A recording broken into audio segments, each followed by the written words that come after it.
today's lecture is about degenerate perturbation theory. We will start with a toy model to see what are the primary issues with degenerate perturbation theory and why you need a different formalism for it. So, let us start with a very simple toy model where the H naught is a diagonal matrix 1 0 0 1, which means obviously it is already diagonalized. So, you already know the eigenvalues and eigenvectors are also easy to find out. It has degenerate eigenvalues which are both 1, and then you add a perturbation H 1 which is off diagonal of the form 0 1 1 0, such that the whole equation with the perturbation looks as, when you introduce this parameter epsilon, looks H equal to H naught plus epsilon H 1, which is a matrix on epsilon epsilon 1 in equation 3. So, what are the eigengates of H naught? Easy to find out. One possible eigengate is 1 naught 1 0 and another is 2 naught 0 1. Now, it is obviously easy to figure out that although we very easily find out these eigenstates, these are not the only possible eigenstates. Any arbitrary linear combination of these two eigengates are also eigengate of this of H naught, and that is what happens when there is a degeneracy.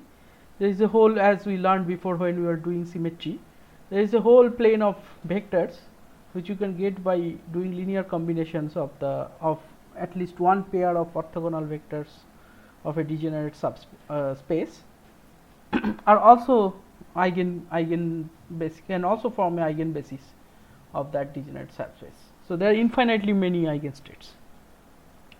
So, what does the first order? So, but here we choose one to proceed out of this infinitely many.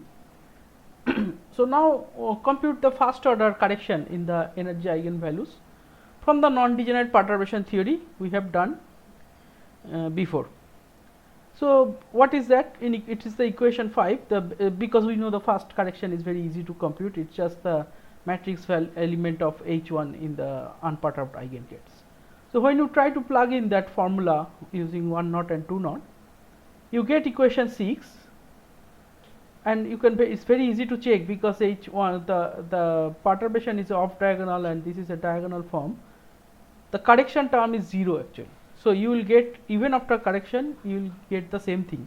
So, it is 1 plus epsilon 0, epsilon times 0 is 1, and both states are like that. So, that means the first order perturbation theory, non-degenerate perturbation theory, predicts that there is no correction, the correction is 0 up to first order. So, why is that? Like, is that right?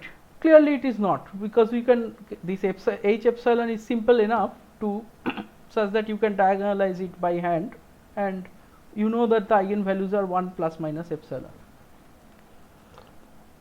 So, clearly the first order correction is 1 at least. The first order correction is 1, but the non-degenerate perturbation theory formula computed it wrong. So, what happens now to the state corrections? They also run into problem, because we know the state correction n epsilon is given by n naught plus epsilon sum over the matrix elements H 1 between sandwich between k naught and n naught, which is shorthand is H 1 k n, divided by E k naught minus E n naught and k naught k. But this time, since this is degenerate, so the denominator vanishes. So, the H 1, the matrix element is also 0. So, it is an ambiguous, the correction is ambiguous and we do not know what the correction is, because it is, the whole thing is ill defined. So, what to do? The degenerate the formulation we worked out so far clearly does not work in the case of degeneracy. And what to do but first understand what went wrong. So, let us look at the direct calculation once more. If I do the direct calculation for the H epsilon, I will find these two eigenvalues which are 1 plus epsilon and 1 minus epsilon, which eigenvectors are given by 1 by root 2 1 1 and 1 by root 2 1 minus 1, and they are non-degenerate. So, there is no issue, of ambiguity, they are just two eigenvectors which you can directly compute. So, first notice one thing, that as soon as I turned on the epsilon, which means I added the perturbation for arbitrarily small epsilon, the degeneracy is lifted. So I have two states now, 1 plus epsilon and 1 minus epsilon. That is generally true, because when you add an arbitrary perturbation which does not have the same symmetry as it is non-commuting to H naught and does not have the same symmetry, you do not expect them to retain the degeneracy of the original H naught. But also notice that when I try to apply H naught, the perturbation theory, simple perturbation theory formulas to the H naught, so the eigenvectors of the H naught are already by nature ambiguous because of the degeneracy, and that is because there are infinitely many choices, and to do perturbation theory we have started with a particular choice which need not to be the quote unquote correct choice. So what does it mean? So by correct choice, which means, for example, if I have a pair of states which are from the infinitely many possibilities of states, eigenstates possible in the unperturbed Hamiltonian, when I turn on epsilon, it will give me some perturbation, will give me two other states which are corresponding to this lifted degeneracy two states. But then if I bring back the epsilon to 0, it is not guaranteed that I will land on the same states, same pair of states. I will land on like two arbitrary states which are linear combination of the states I started with, and that is because there are infinitely many combinations. So the guiding principle for us should be the state which is the correct state, or like correct choice of state out of this infinitely many degenerate subspace, infinite choice of degenerate subspace, are those states where we will come back when we switch off the epsilon to 0, and that means it should be those states which will give me a pair of lifted degeneracy, or like or different states when I turn on the perturbation. So the guiding principle is to choose those states out of those infinite states which diagonalizes the the full H or the H1 in a way that they are non-degenerate. Now, is it always possible? No, it is not always possible, but we will see that when it is possible, how that gives us the right answer. So, as I said that to get state that vary continuously, because one of the main thing of this applying of this, why is so, why is the condition so? So, one of the main thing about applying this perturbation theory is the analyticity or continuous nature of epsilon, or like to be in a more layman term is we need everything to be well behaved, there should be nothing discontinuous. So, if we vary continuously the epsilon and turn on, we should land on some states which are basically lifting the degeneracy of H naught, because we know that H1 is supposed to lift the degeneracy, and when you switch back the epsilon, we will get those some states in the epsilon. So, any choice is right, which is as long as it is eigenvalue of H naught, but the correct choice, or like correct choice which will give me the lifted degeneracy in H1 is the one which is smoothly connected by this process of taking 0 to epsilon and epsilon back to 0 of the degenerate space of the original unperturbed Hamiltonian. Now, if you are lost in words in terms of, I have described a lot of complicated thing in words. So, let us see how this works in more formal way, in a more formal setting. So, here is a formal setting of degenerate perturbation theory. So, let me describe the strategy here I am going to follow. So, I will first give you a description of degenerate perturbation theory when the degeneracy is entirely in ground state for simplicity. Now, degeneracy can be in any other arbitrary states in the middle, but I will discuss here only at the beginning that the degeneracy is only in ground state. I will give an outline that how to make this idea work, that you will choose that out of the main trick of degenerate perturbation theory is to choose the correct basis or the correct pair of eigenstates or correct set of eigenstates in the unperturbed Hamiltonian, which smoothly connects with the perturbed Hamiltonian. So, in very few words, like the fewest possible word, this is the strategy. You choose the right set of states of the unperturbed Hamiltonian out of infinitely many choices, which smoothly connects with the states of the perturbed Hamiltonian, which lifts the degeneracy. This is the simplest strategy. The whole point is to maintain the analyticity of epsilon and make the whole thing well behaved. Then only you can apply this formalism. Now let us try to understand. So here is the strategy. So first I will describe and outline this for when the degeneracy is only ground state, and you can go to any standard textbook that this thing is very nicely described in any standard textbook. So I will not go over the whole thing after I discuss the outline, but I will go in great detail when in the most generic possible case in which the degeneracy is there in at any arbitrary state, not necessarily the ground state. This is of course a special case, the first example and the first point I am discussed, and which is what discussed in any books such as Griffiths or something. But when you do the most generic case, that is worked out in Sakurai, and that is a little more complicated, and I will do that in great detail. But I will not do the special case which is only a ground state, but I will use it for example or to understand things. Okay. So let us start with the full problem we want to solve, which is H equal to H naught plus epsilon H1, which eigenstates are arranged is like E1 naught greater than E2 naught in some ascending order, and let us say H naught has degenerate ground state. So it usually comes from a symmetry. H naught must have some special symmetry, like for example isotropic 2D harmonic oscillator is a rotation symmetric, or hydrogen atom that also has symmetries. So H naught has ground state degeneracy. Let us say it is Q4 degenerate, which means there are Q states which has exactly same energy, which is we call it like E1 naught unperturbed ground state. Now let us say I turn on the epsilon, the perturbation, I go to an H and this, as I expected for a generic perturbation, this thing will lift the degeneracy.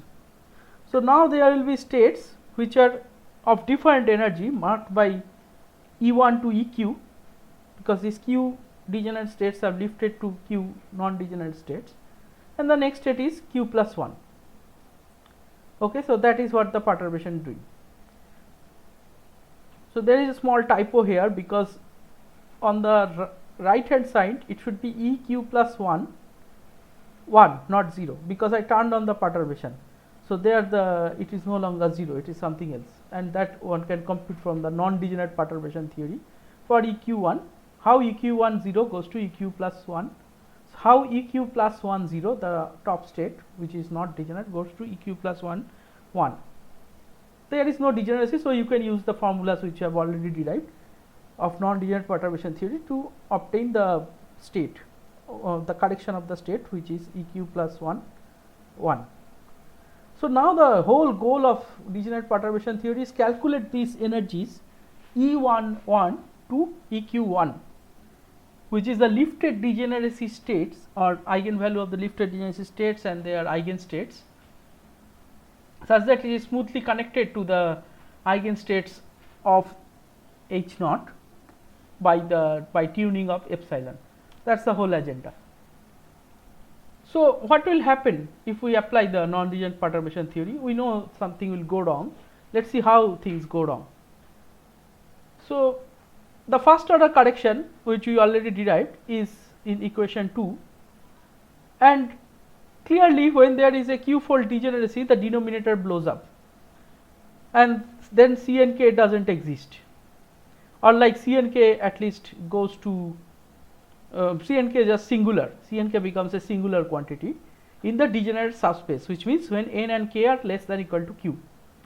Now, as we discussed before, that we want to construct a new set of basis function such that the set n naught, which diagonalizes the matrix H1 nk. So instead of using k naught n naught, we will use you will choose another n naught k naught, which is a linear combination of n naught k naught, and that is perfectly valid to do, because in the degenerate subspace we know that a linear combination of the eigenstates is also a linear combination. But this time we will choose the n naught k naught, the linear combination, in a manner such that the H1 is diagonal.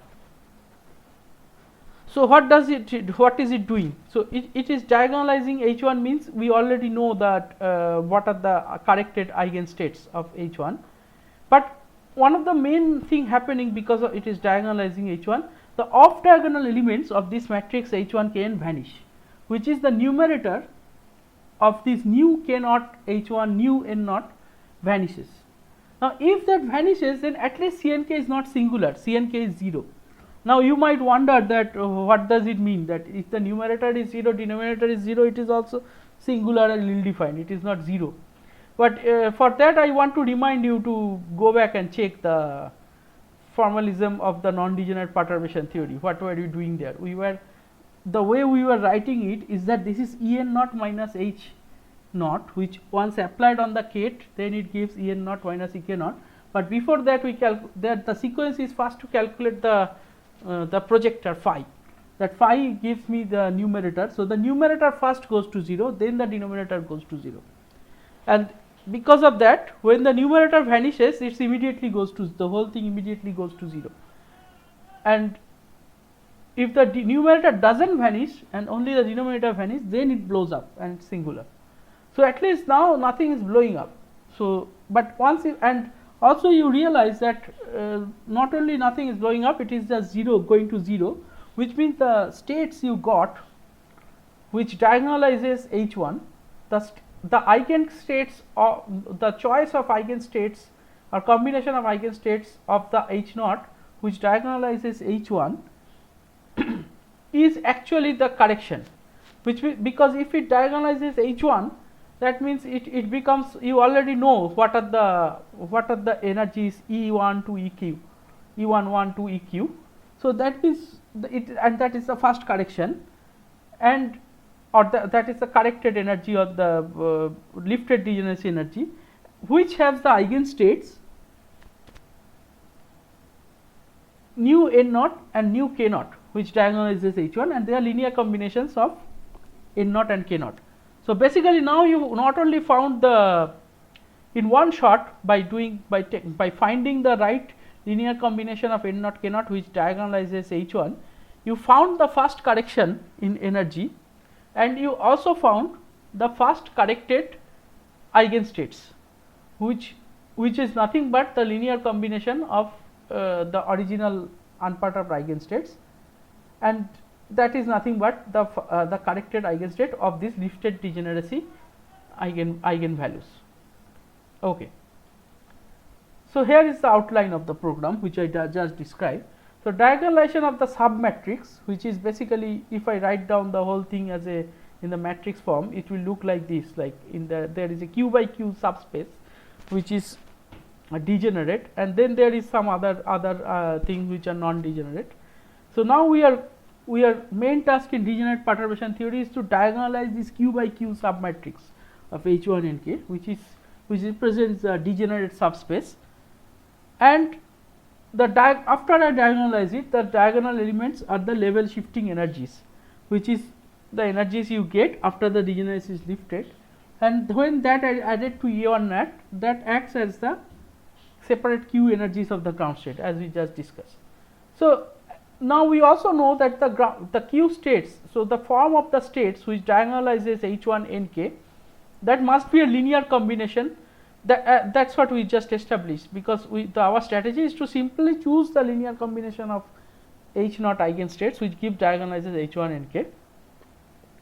So the states that diagonalize, the Q states that diagonalizes the Q by Q submatrix of H1 Nk is nothing but a linear combination, as in equation 4, of the original unperturbed eigenstates. And our task of non-degenerate perturbation theory, first task is to find this correction in energy, which is given by the diagonal elements of the diagonalized subspace of H1 Nk. Second task is to find out the A Nk, that is the first order task, in order to know the first correction in energy and states. So now the basis, I can write the basis from equation 4 as 1 to Q, the new basis which diagonalizes. So now this basis, I can also choose this corrected basis N naught H naught, N naught K naught, the corrected basis of n in equation 4 as also the eigenbasis of H naught, because of course any linear combination also diagonalizes H naught. So, it is something which diagonalizes both H naught and the subspace of H 1, which the q by q subspace of H 1, which is connected to the degenerate subspace of the original problem, in this case the ground state. So, that is the program. So, now the basis of H naught is 1 2 to q and q 1 naught to q plus 2 naught and so on, which smoothly connects to the eigenstates or the corrected eigenstates of H 1. So, that is what was our goal, and that is the program to find it.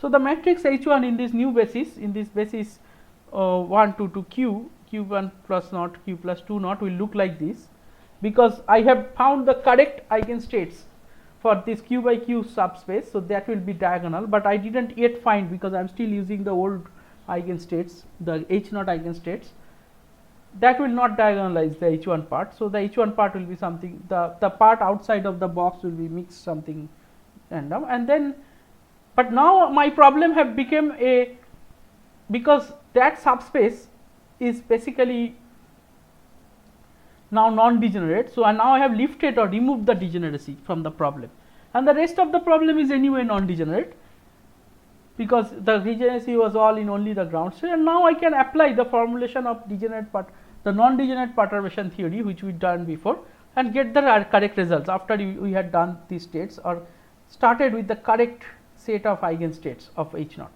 This is the way strategy. So, now you can look up into the books and see how to do that, but and I will, it is very easy to read it now, and I will not go on further on this, except I will give a outline, a kind of a flow chart, that how to do that, which you can find from any of the standard textbooks. And after that I will move on how to do it for a generic state, it's not ground state, some arbitrary state. There things are more complicated, but it is worth doing that. So, here is the flow chart, that how to find this for a generic problem. So, let us say your original problem is H naught plus H 1 in the first box, and this is your the statement of the problem. So, the task is to construct the n, and the construct the find the n which diagonalizes the submatrix of H 1, and this realize that n is the, that choice of n is the correct eigenbasis of the original H naught problem, because that smoothly connects with the non-degenerate corrected energy levels. So, once you construct that, the second step is to solve the secular equation or write it down in a matrix form. So, how does that matrix form look like in the third box? So, it looks like, so once you plug in this n into this H 1 equation, so once you plug in that n ket into that H 1 equation in the third box, then this is the matrix form look like for n equal to 1, let us say. So, this is a matrix equation which you have to solve, and the solution is given by the secular equation in the fourth box. So, once you solve this, because our goal is to find the E 1 and the A. So, once you solve this, so first thing is to, because it is now in the form of eigenvalue equation as it is shown in this page, is if you can find the determinant of that, I will immediately know the E primes, and once I know the E primes, that is in fifth box, I can plug that E prime into the into equation 5 into the third box. That is the fifth step, because now I know the E primes or the E 1s. I think I should use the notation E 1. So, once I know the E 1, I know H 1, I know everything there except only thing I do not know is the A. So, that goes to the step 6, which is to find out the A. So, first I find the E 1 by solving the determinant of this, and then I look at for the A's using equation 6, and that gives me my new basis. So, that is how to find this new basis, which is 1 2 to q, and q1 naught to q plus 2 naught, which is the correct eigenbasis or of the h naught, and also the eigenbasis or first correction of the eigenbasis of h1, which lifts the degeneracy of the degenerate subspace or the ground state. Now, once I have that, then I do degenerate perturbation theory to find the fully corrected ground state based on the h naught, and I will not run into any problem, because that is how I because now I lifted or removed the degeneracy. So, all the problems related to degeneracy is gone if I work with this basis. So, that is the strategy, and that is how this degenerate perturbation theory is done, and that is how it is described in generic textbooks. It is easy to follow, you can work it out. But now I will go to the full formal description of it when there is a degeneracy in an arbitrary state. So, how to do that? So, let us say pictorially write the problem. So, there is some state, and then there is some another state m naught in the middle of the spectrum, which has energy em naught, and it is q-fold degenerate. So, equation 7 is my unperturbed problem. So, it is q-fold degenerate, and as you turn on the perturbation from 0 to epsilon, that degeneracy splits. So, that is my unperturbed problem in equation 7, and the perturbation, we expect that the perturbation will generally remove the degeneracy, which is not always true, and I will describe at the end that what to do when it is not true. But it is generally true unless the whole perturbation plus the original Hamiltonian h naught together has some special kind of symmetry, and then the perturbation will not remove the degeneracy. Okay. So, but let us say it is true here. So, perturbation removes the degeneracy, and that is true for most cases of interest, or most cases of interest in the past, because there are many modern and hard problems where that does not happen, and that is a very interesting discussion, that what to do there. So, and come there later. So, let us say I have the perturbed eigenstates which are at different energy, they are given by L with no superscript 0 or not. So, that is how I describe generally the perturbed eigenstates. So, equation 8 gives me the full problem in the schematic form, that is HL is ELL with no 0 or not as a superscript, and when I go to epsilon going to 0, I will, after I obtain the, let us say I know the solution L, then if I turn back the epsilon to 0, I will get some L naught, which is not necessarily same as m naught, as we described before, because there are infinitely many possible linear combination of m naughts, which is also a solution, and there is no guarantee when I go back the switch of the epsilon to smoothly take the epsilon to 0, I will not, there is no guarantee that I will not, I will land on the same m naught I started with. So, even though they span the same degenerate subspace, and our goal is to find the right m naught or right choice such that I do not run into any problem and remove the degeneracy. Okay, that is what I by the way, by right, the word correct is a little carefully used, because everything, all these choices are correct, but I am working with the correct choice which does not put me into trouble, and I can use lift the degeneracy, and that is the guiding principle, and the epsilon is, and it is smoothly connected with the degenerate part, the unperturbed part and the perturbed part. So, that is what is the meaning of correct here. So, that is something which allows me to apply the formalism, that is the meaning of correct. So, as we discussed before, there are two main issues in using the non-degenerate perturbation theory formula. One issue is that the m naught states have the same eigenvalue. So, any combination of them is also a correct, also is a allowed unperturbed eigengate. But then if we are to find out the perturbed eigengate, we want to know that which state will go when I take the epsilon to 0. And as usual, the other thing, which is the projector divided by E naught by H naught, is singular for the degenerate eigenvalues, the usual issues which we already discussed. So, let us see what can we do about it. So, as we also already established and understood that the L naught, where you go back after you switch off the perturbation smoothly to from epsilon to 0, is a linear combination of m naught, where all the m's are taken from the subspace or degenerate subspace, that is what I refer as D. So, m belongs to D, and that linear combination can be written as equation 9. So, m naught, L naught and acting on m naught.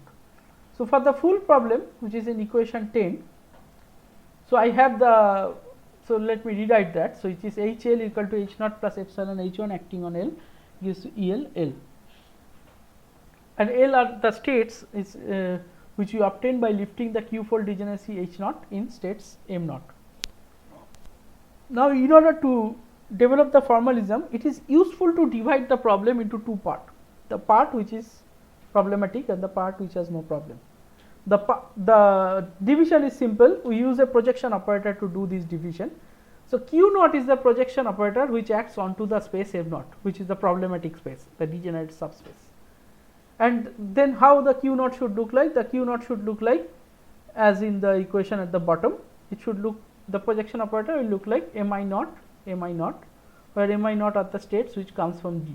That is one correct form of the projection operator, and it is a q dimensional subspace. So, I runs from 1 to q, and the p naught is another operator which acts on the rest of the states. So, you can write it as some ki naught, where I is everything starting from q plus 1 to the rest, and it is basically the rest of the subspace, or mi naught which belongs to the subspace, which is, or ki naught belongs to the subspace which is not in the degenerate subspace.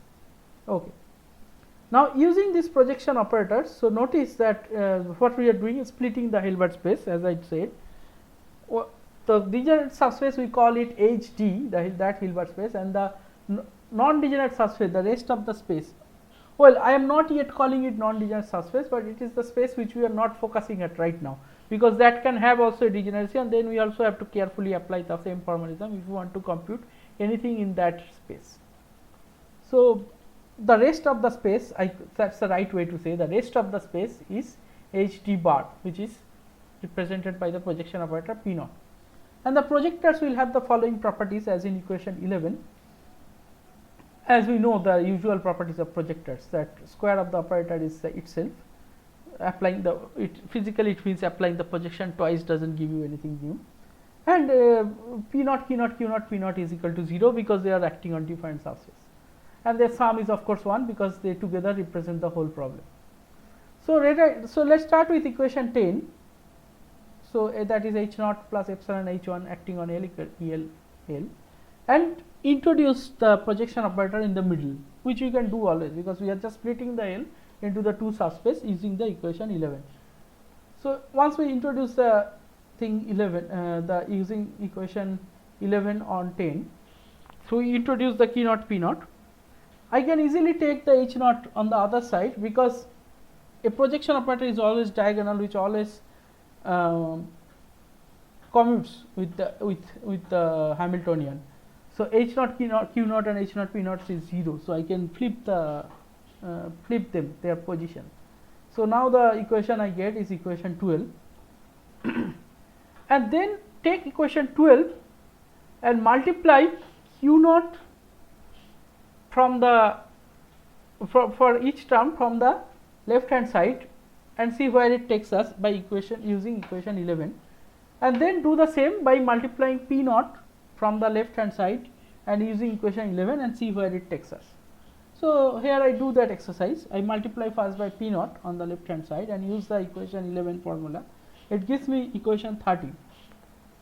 So, you may want to, so this part I am describing, although I have explicitly worked out all the steps, you may want to pause it and internalize this or write down this, that how this works. It is very simple, it is just one line of algebra. So, you get equation 13 by multiplying P naught, and you get equation 14 by multiplying by Q naught, because all consecutive operations gives you 0 and all these properties you will use, and P naught square is equal to P naught. So, you get this in equation 13 you will get this form H naught P naught, and you can flip flop them. So, you get H naught P naught L epsilon P naught H 1 Q naught plus P naught L and E L equal to E L P naught L. So, now equation, let us simplify things, because we have seen there are these objects floating around everywhere like P naught L and Q naught L, they are like the floating objects which are everywhere. So, to simplify the projected subspace, I use a different notation called SL and RL. So, SL is basically the projected subspace. So, both on the in equation 15. So, if I apply P naught on L, I get SL, and if I apply Q naught on L, I get RL. These are just two notation of the projected subspace, and they are of the these k's are of respective dimensions. So, carefully keep a track of the dimension also, because the Q naught must be an L dimensional, sorry, a Q dimensional subspace, and P naught must be the rest of the size. So, now using this new notation, this projected subspace notation, I rewrite the equation 13 and 14 in equation 16 and 17. It is nothing but a rewriting the same thing with a new set of definition, and then I rearrange the terms to get equation 18 and 19, such that I have, like, this becomes a set of pair of coupled equation. Of course, it is a pair of coupled matrix equations of different dimension because of the different dimensionality of the subspace. But now I get equation 18 and 19, which is just a second.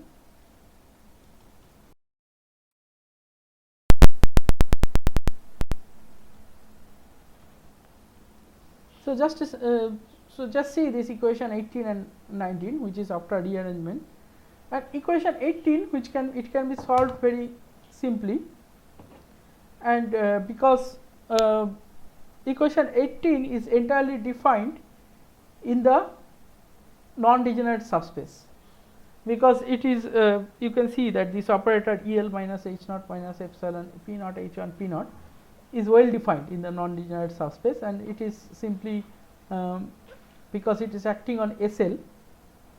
So, I should go to the presentation mode.